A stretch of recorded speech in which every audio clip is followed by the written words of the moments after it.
We rolling, man. All right, so welcome welcome back to the It Bees Like That podcast. As always, I'm your host, Chris. Man, I'm telling you right now, is officially winter in the Pacific Northwest. Hence the reason why I got on my Patagucci.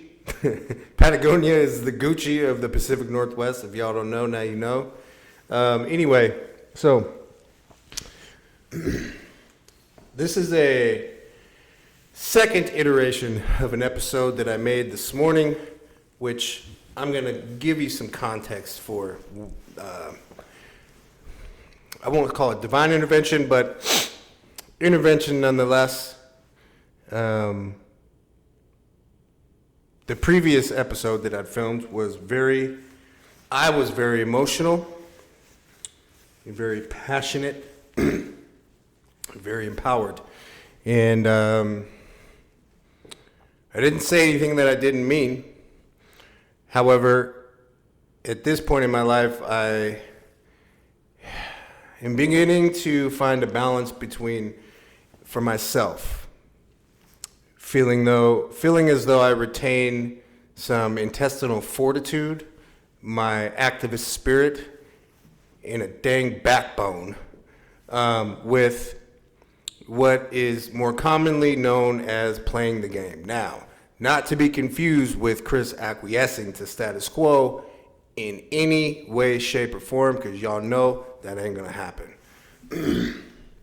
However, I do understand that a message, no matter how salient the point or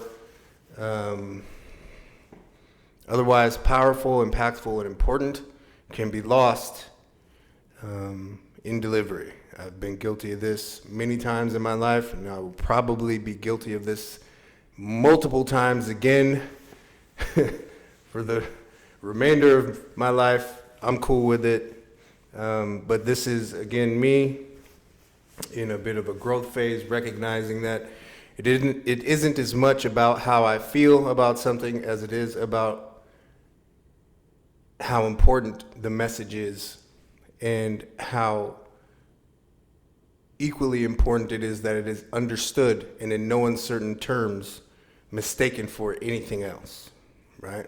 And what I mean by that is any kind of bad actorship or tomfoolery on my part, because y'all know that I don't get down like that.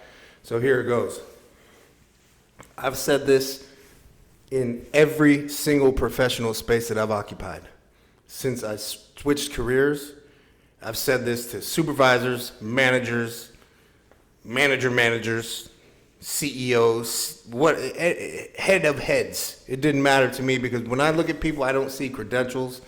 Not that I devalue accomplishments, but when you're dealing with me, I don't see any of that stuff. I don't care that you have a PhD. I don't care you have an MSW. I don't care that you have a bachelor's. I don't care dang now about any of that stuff. All I see aside from or opposite me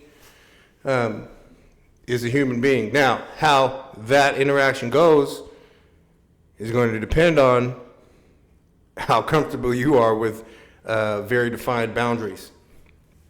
And one of those boundaries is what I've alluded to just a moment ago, and that is when I step foot, and this is just me personally, when I step foot into professional spaces, yeah, I'm talking about predominantly white professional spaces. There's not a lot of people who do what I do who look like me. It's cool. That's not the point. The point is, speaking personally for me, what I feel like my responsibility is, when I come into any of these spaces, I come in and it is my responsibility, again, personally, this is how I feel, it is my responsibility to raise that baseline level expectation for treatment. What's that mean? That means I'm going to show you how I expect you to interact with me, the level of respect I require when we interact together. and what I will not compromise. So what I won't do is I won't see progress backwards. That's not going to happen. We're not going to entertain a conversation about it. I'm not here to secure any feelings, to ask for progress. No, this is where we're starting. We have all this room. That's fair. And so that's what I do. Some of the reasons why I do that, so the obvious ones. Not everyone has as powerful or as confident as a voice as I do. Attribute that confidence and power to whatever you want. It doesn't matter. It's here. I'm not afraid to use my voice. Some people are. So for them, here we go. Representation is important. It is important that especially men who are younger than me that look like me, look to me and see honor, dependability, empowerment, confidence, assuredness in my step. They see that I don't abide by no dumb stuff, right? All of these things are important to me. That's the demonstration that I want to lay down. Does that make sense? So, moving forward from there, what that means is, again, circling back, I don't care about an MSW, I don't care about a PhD, I don't care about any of that stuff. If you don't look like me, there's nothing you can teach me about how I've lived in the last 45 years. So what's happened there is now you are the student and I'm your guide. However uncomfortable that might make a person feel, that's all right, that's fine. That's the conversation. I've said that since the moment I've stepped into services. Some people accept it, some people don't. I'm not going to change my message and what I believe, and sidestep what I believe to be basic humanity, right? When we leave on the table any question regarding how we expect the world to treat us, the world will treat us in any way, in any time, and in any way, however it pleases. Because takers recognize givers. And if you give those boundaries, if you cede those boundaries at all, they will be trampled on. I assure you this. Now, this does not mean by any means that I encourage people to be intolerant or that I encourage people to not see or value different perspectives, because we all view the world through our own lens. That doesn't mean that we all have a version of truth. There's only one objective truth.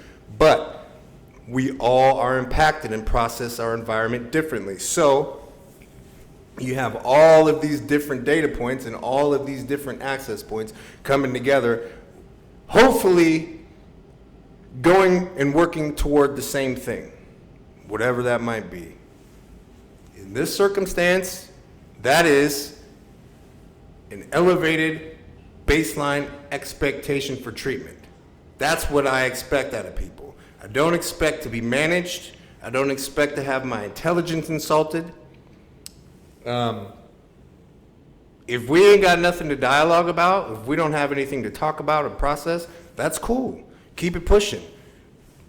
Listen, if there's anything about me that I know has crossed the line on basic stuff, right, then I will check myself. But as far as being your opinion of me being too opinionated, too much of this, I need less of this and more of that, that's cool. Keep it to yourself. We're just gonna keep it pushing. It's all love. You know what I mean? I'm gonna continue to live my life, and you're gonna continue to live your life. And that goes for anybody. Anybody. I accept and acknowledge that there are multiple ways to approach growth and change. My way isn't the only way. It's the way that's been most effective for me. and it continues to work. Different parts of it, of course, I refine and tweak and change as circumstances change, as my life changes, as I change and grow. Overall, the formula is still the same. And we've talked about it many times. Living a life of gratitude based on spiritual principles, being honorable, impeccable with your word, dependable. And back to it again, those clearly defined boundaries. It's not up for a debate.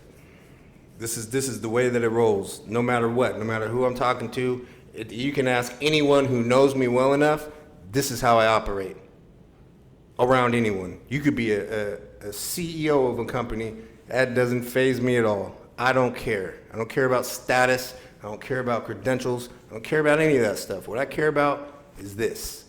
And if you have a mind for reason and you use it in the correct way, you don't use privilege to gatekeep. You don't let your ego confuse you and make you and inform your decisions in a way that will cause harm. We'll be all right. We'll be all right.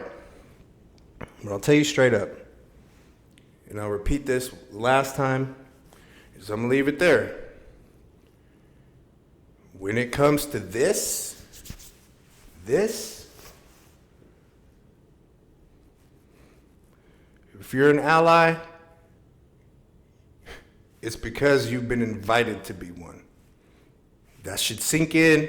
It may hurt. It may cause a little dissonance. It may feel uncomfortable. It may make you think some thoughts about me, in my opinions, that don't feel very good. They're not very warm and fuzzy. That's cool too. But you know what? Again, when it comes to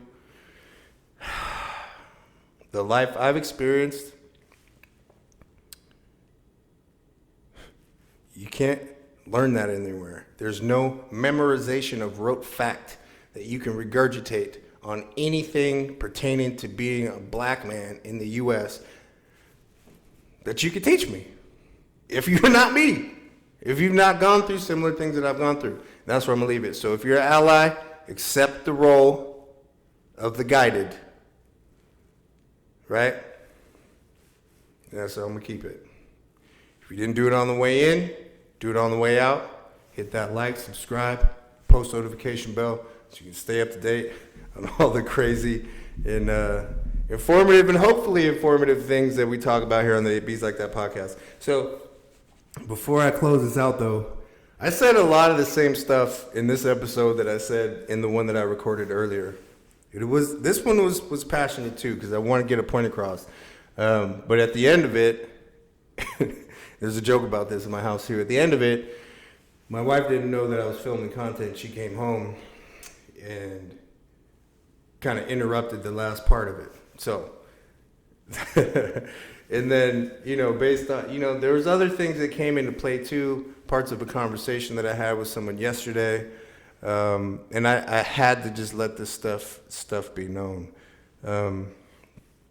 Because look, rip the Band-Aid off. It's better to let it be known now than to let it be known later. There should be no misunderstandings about how I feel about racial issues. What is a good ally? Shit, I don't know. But an ally is an ally. And in my book, there's not a teacher or a guide for me. I am your guide.